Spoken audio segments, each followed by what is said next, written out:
Hello दोस्तों, इतिहास में हुई 7 ऐसी अनसुलझी घटनाएं जिन्हें आज तक एक्सप्लेन नहीं किया जा सका है, जिन्हें जानकर आप भी हैरान हो जाओगे।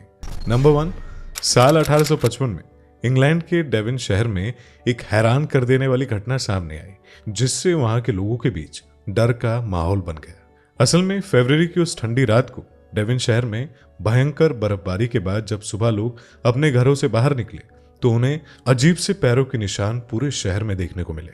और इसमें सबसे चौंकाने वाली बात यह थी कि ये फुटप्रिंट जिस डायरेक्शन में चल रहे थे उस डायरेक्शन में आने वाली किसी भी ऑब्जेक्ट को वो पार करके आगे चलती जाते, जैसे घरों की दीवारों पर, घरों की छतों पर, और तो और बीच में आ रही किसी नदी को भी पार करके आगे चले जा रहे थे। देखते ही देखते ये खबर पूरे शहर में फैल गई और जब इन फुटप्रिंट्स पर जांच की टीम बनाई गई तो पता चला कि ये पैरों के निशान लगभग 160 किलोमीटर तक बने रहे। लेकिन ये बात पता नहीं चल सकी कि ये किसके पैरों के निशान हैं। बाद में वहां के लोग इसे डेविल्स फुटप्रिंट कहने लगे और आज भी उस घटना को डेविल्स फुटप्रिंट के नाम से ही जाना जाता है। लगभग 150 साल बाद भी रिसर्च और हिस्टोरियन ये पता नहीं लगा सके कि उस रात डेविल्स शहर में कौन अपने पैरों के निशान छोड़ गया था। नंबर 2, साल 15 से 18 में फ्रांस के स्ट्रासबर्ग शहर में एक अजीब सी बीमारी फैली थी जिसे डांसिंग प्लेग या डांसिंग एपिडेमिक कहा जाता है। और इस बीमारी की वजह से लोग पागलों की तरह तब तक नाचते रहे जब तक कि उनकी मृत्यु नहीं हो जाती थी। और आपको जानकर हैरानी होगी कि इस बीमारी की वजह से लगभग 400 लोगों ने अपनी जान गंवा दी। कहा जाता है कि डांसिंग प्लेग की शुरुआत तब हुई थी जब स्ट्रासबर्ग शहर में ही रहने वाली एक महिला अचानक अपने घर में नाचते हुए बाहर आई और वो काफी देर तक नाचते ही रही, जिसे देखकर कुछ लोगों ने भी नाचना शुरू कर दिया और धीरे धीरे ये बीमारी काफी फैल गई। लेकिन ये बीमारी थी या महामारी थी, आज तक कोई भी इसके बारे में पता नहीं लगा सका। आखिर लोगों का ऐसे पागलों की तरह नाचने के पीछे का कारण क्या था? कई लोगों ने इस पर अपनी अपनी थ्योरीज भी दी।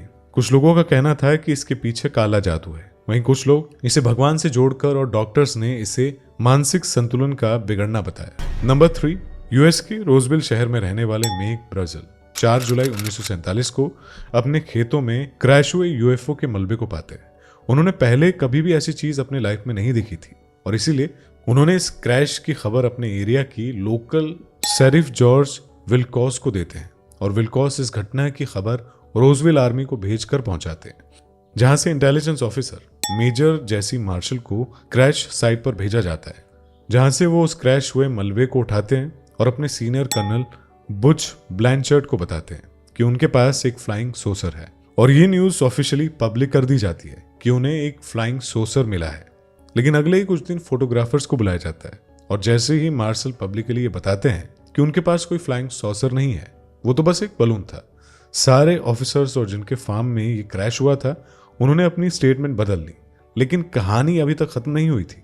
इस घटना के 31 साल बाद 1978 में रिटायरमेंट के बाद मेजर जेसी मार्शल एक बार फिर दुनिया के सामने आते हैं और कहते हैं कि हमें ऊपर से प्रेशर की वजह से ऐसी स्टेटमेंट कहलवाई गई थी। उस फोटो में दिख रहा जो बलून है वो उस क्रैश साइट पर मिला ही नहीं था, जबकि उस क्रैश साइट पर जो मेटल मिला था वो इस प्लेनेट का था ही नहीं, क्योंकि उसे नहीं जोड़ा जा सकता था और नहीं काटा जा सकता था। यूएफओ के हिस्ट्री में इस घटना को सबसे ज्यादा मिस्टीरियस माना जाता है। नंबर 4, साल 1923 में अमेरिका के ओरेगन शहर का एक परिवार अपने रिलेटिव से मिलने करीब 4000 किलोमीटर दूर इंडियाना शहर गया था और वो अपने साथ कार में अपने पेट डॉग बॉबी को भी लेकर गए थे। लेकिन इंडियाना में कुछ डॉग्स ने बॉबी पर अटैक कर दिया और बॉबी उनसे लड़ते लड़ते जंगल में कहीं भाग गया। इसके बाद वो परिवार अपने डॉग बॉबी को ढूंढने की काफी कोशिश करते रहे, लेकिन बॉबी उनसे नहीं मिला, उन्हें नहीं मिलता है और आखिरकार वो बॉबी के बिना ही घर जाने का डिसीजन लेते हैं और अपने शहर ओरेगन वापस जाते हैं। लेकिन इसके बाद जो हुआ वो किसी चमत्कार से कम नहीं था, क्योंकि इस घटना के ठीक 6 महीने बाद बॉबी इंडियाना से ओरेगन सिटी पर पूरे 4000 किलोमीटर का सफर तय करके वापस आ जाता है। इस घटना पर यकीन करना काफी मुश्किल है, लेकिन ये एक सच्ची घटना थी। इसके बाद लोगों ने उस डॉग को बॉबी द वंडर डॉग का नाम दिया। नंबर 5, ये कहानी मैरी सेलेस्टी नाम के एक सीप की है, जो कि 7 नवंबर साल 1872 में न्यूयॉर्क से इटली जाने के लिए निकला था, जिसमें सीप के कप्तान सहित 10 क्रू मेंबर्स थे।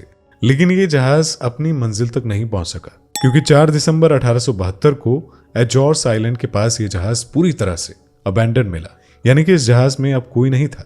जहाज पूरी तरह से सही था और उसमें मौजूद सारा सामान भी। बस जहाज के क्रू मेंबर्स गायब थे। आखिर इस जहाज में मौजूद लोग कहां चले गए और उनके साथ क्या हुआ, यह आज तक कोई नहीं जान सका। यह घटना समुद्री इतिहास की सबसे बड़ी पहेलियों में से एक मानी जाती है, जिसे आज तक सॉल्व नहीं किया जा सका है। नंबर 6, अमेरिकन पायलट ओमेलिया एहराट, जिन्होंने अटलांटिक ओशन के ऊपर अकेली ही हवाई जहाज से उड़ान भरी थी और वो पहली ऐसी महिला पायलट बनी जिसने अटलांटिक ओशन के ऊपर उड़ान भरी हो। अमेलिया ने और भी कई सारे रिकॉर्ड्स बनाए थे, साथ ही अपनी हवाई यात्रा की बेस्ट सेलिंग बुक भी लिखी थी।